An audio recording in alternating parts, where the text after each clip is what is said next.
Bonjour chers parents, chers futurs parents, We Love Family Travel, je m'appelle Sandra, maman d'une famille nombreuse, enfin maman d'une famille nombreuse puisque dans le pays dans lequel j'immigre, où je vis, à partir de 3 enfants, 3, 4, 5, vous êtes considérés comme une famille nombreuse et vous avez voilà tout qui va avec, voilà.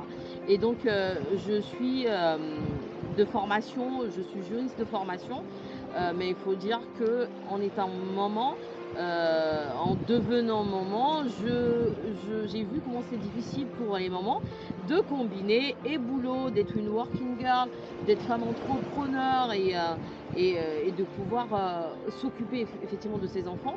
Donc je suis là effectivement pour qu'on échange des astuces entre mamans et parents bien sûr, parce qu'il y a des hommes également qui m'écrivent pour dire c'est quoi ton astuce pour ci ou pour ça.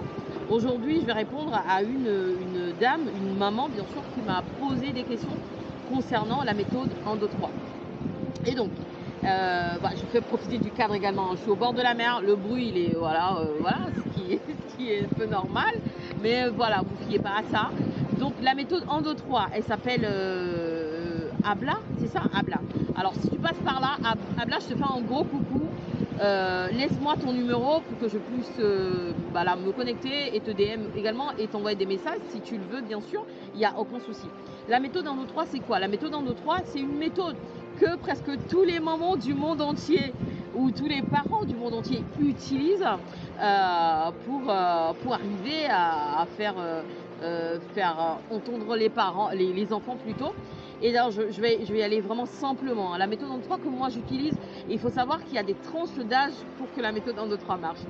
Donc pour les enfants de 3 à 6 ans, 8 ans, vraiment jusqu'à 9, 10 ans encore, je peux dire que ça pourrait encore marcher. Moi, la méthode 1, 2, 3, c'est arrêté quand moi, les miens, ils ont eu à partir de 10 ans, quoi. Enfin, ils savaient très bien. C'est quoi la méthode 1, 2, 3? 1, 2, 3, c'est quand vous dites, vous leur dites, vous donnez en consigne ou vous posez une règle en tant que parent et que les enfants n'écoutent pas. Je donne un exemple simple. Vous devez partir à l'école ou au collège, peu importe si vous avez des ados, moi j'en ai. Et donc, à partir de le collège et les classes, il faut 7h55, la fermeture du portail. Et donc, vous partez, vous êtes peut-être loin de l'école, vous partez à 6h, 6h30. Et donc, il faut partir à 6h30. Je donne un exemple. Nous, il faut partir vraiment à 6h30 pour pouvoir être à l'heure et que moi, je sois au boulot et que, voilà, et que papa, machin, tout le monde, voilà, se calme. Sauf que comme moi, c'est moi qui ai la consigne de la charge, on va dire, de ramener les enfants. Donc je dis 8h30, donc je fixe une horaire. Je dis, bon, dans 10 minutes, on décolle. C'est-à-dire, à 6h40, on décolle, on part. Donc, tout le monde a entendu. Il y a des enfants, il y a trois sortes d'enfants, on va dire. Il y a tout type d'enfants. Il y en a qui écoutent. Il y en a qui ont peur des punitions. Et il y en a qui sont têtus. Ils vont te tester jusqu'à un moment où tu craques, on va le dire. Et donc moi je dis 1, 2, 3. Je compte jusqu'à 3. Ça c'est le mot magique. Je compte jusqu'à 3. Et jusqu'à 3, ça voudrait dire que je veux vous voir à la porte. C'est-à-dire, donc moi j'ai toutes sortes d'enfants en fait. Et quand je dis, je compte jusqu'à 1, 2, 3. Et quand je commence par 1 et demi, il y en a qui ont peur. Tu vas les voir déjà, ils sont en train de déballer les escaliers, prendre leur sac, ils sont prêts. Quand tu dis 2, ceux qui ont très très peur là, tu les vois déjà, ils sont installés dans la voiture, ils t'attendent, ils mettent leur ceinture, ils bouclent tout pour le décollage. Et ceux qui sont têtus, c'est 1,5, 2,5, 2, 3 quarts jusqu'à arriver à 3, on va dire. Plus l'enfant grandit et l'enfant comprend ce système-là, ils vont vous tester. Ils vont essayer de voir si vous allez aller encore plus loin, on va dire. Comptez jusqu'à 4, comptez jusqu'à 5, comptez jusqu'à 10, voilà. Il y a des parents qui craquent et qui augmentent. Et dès que vous augmentez, c'est sûr que l'enfant comprend que vous n'avez plus le pouvoir. C'est-à-dire que l'enfant comprend tout de suite que maman, 3, elle sait très bien que je ne veux pas me préparer, je ne veux pas être prête. Donc, l'autonomie ne viendra pas. Donc, ce que je vous conseille à ton parent, c'est que si vous utilisez la méthode 1, 2, 3, il faudrait être rigoureuse là-dessus. Moi, j'ai été dépassée par les événements, j'avoue, mais complètement parce que je suis une maman un peu, voilà. Et avec un de mes enfants qui est un peu têtu sur les bords, j'ai augmenté 4, 5, 6, Et c'est ce que je ne vous conseille pas, surtout pas à faire, comme moi. Donc, plus j'augmentais, plus cet enfant-là notait que maman, elle avait plus le pouvoir sur moi et elle poussait, cet enfant poussait le bouchon loin. Et il y a le papa à un moment donné qui est intervenu parce qu'ils savent bien que si c'est papa, c'est 1, 2, 3, 1, 2, 3. Et un jour, moi j'étais partie plutôt travailler et donc papa a compté jusqu'à 1, 2, 3 et que celle qui était tue justement dans la fratrie n'a pas suivi la consigne et finalement la voiture elle est partie sans cet enfant-là. C'est vrai que quand on m'a appelé au téléphone, j'étais en larmes, mais pourquoi t'as fait ça? T'es trop sévère avec eux. Mais la remarque est que 2 jours après, et cet enfant-là est rentré dans les rangs, mais complètement, quand on me dit 1, 2, 3, et c'est tout de suite, ça court quoi. Maintenant, je l'utilise plus parce que il y a une tranche de mes enfants qui sont devenus grands et qui commencent à avoir un peu d'autonomie et on leur donne un peu de voilà le pouvoir de pouvoir gérer, d'avoir une certaine autonomie, de pouvoir développer voilà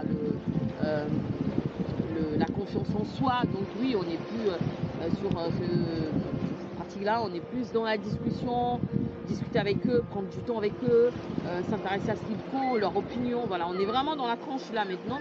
Mais par contre, oui, si vous avez des enfants effectivement qui sont encore dans la tranche 6 ans, jusqu'à 8 ans, 10 ans, 1, 2, 3, la méthode 1, 2, 3 pourrait marcher pour pouvoir fixer les règles, limiter voilà, plus de dégâts et dire à l'enfant effectivement il faut un temps pour tout, il faut leur inculquer la valeur effectivement de ne pas être en retard non plus, d'être à l'heure à l'école, c'est important parce que dans la vie de tous les jours, quand tu grandiras et que tu iras en entretien de travail, il faut se présenter à l'heure, sinon bah, le boulot peut te passer sous le nez.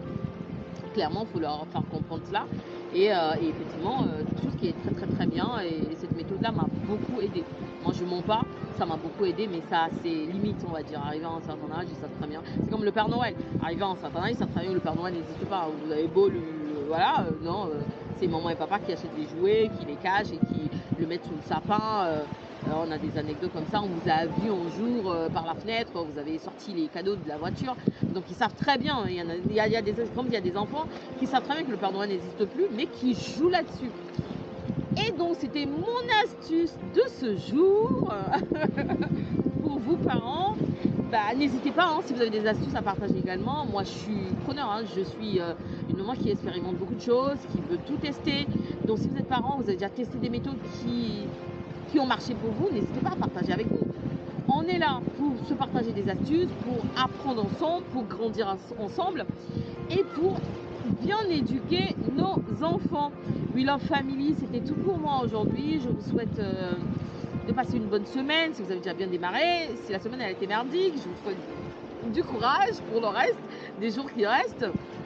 Et donc voilà, il y a quelqu'un qui m'a écrit aussi qui m'a dit est-ce que tu es chrétienne?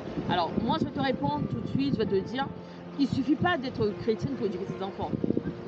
On est tous appelés à éduquer nos enfants, à leur transmettre nos valeurs, qu'on soit chrétien, musulman, bouddhiste, je sais pas, athée, tout ce que vous voulez. Moi je ne suis pas là pour une question de dénomination. Je ne suis pas pasteur. Si vous voulez que des missionnaires ou des pasteurs prient pour vous, il n'y a pas de souci. J'ai des coordonnées des missionnaires ou des pasteurs qui peuvent prier pour vous, vous accompagner et tout ça dans votre rôle de parentalité, il n'y a pas de souci. Mais moi, je n'en suis pas une. Je suis juste une maman qui partage ses bons plans, ses astuces.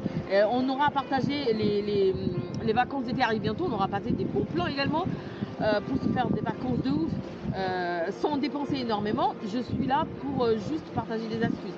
Donc, il y a une chose qui est sûre, qu'on vienne de partout, quand vous avez des enfants, vous êtes obligé, vous avez le devoir de les éduquer, de leur donner vos valeurs, de leur transmettre des valeurs. Donc voilà, on est juste là pour ça. Et voilà. Je vous souhaite une bonne journée. Et attendez, vous n'avez pas oublié quelque chose là? Vous n'avez pas l'impression d'oublier quelque chose? Vous partez, vous regardez la vidéo et vous n'avez pas l'impression d'oublier quelque chose? Et partagez, oh, likez, c'est important. Je fais de gros bisous, à très bientôt. Et We Love Family, Travel. Nous voyageons en famille, nous partageons nos astuces, nos bons plans. Et tout ça en voyageant et avec le sourire. Et oui, go!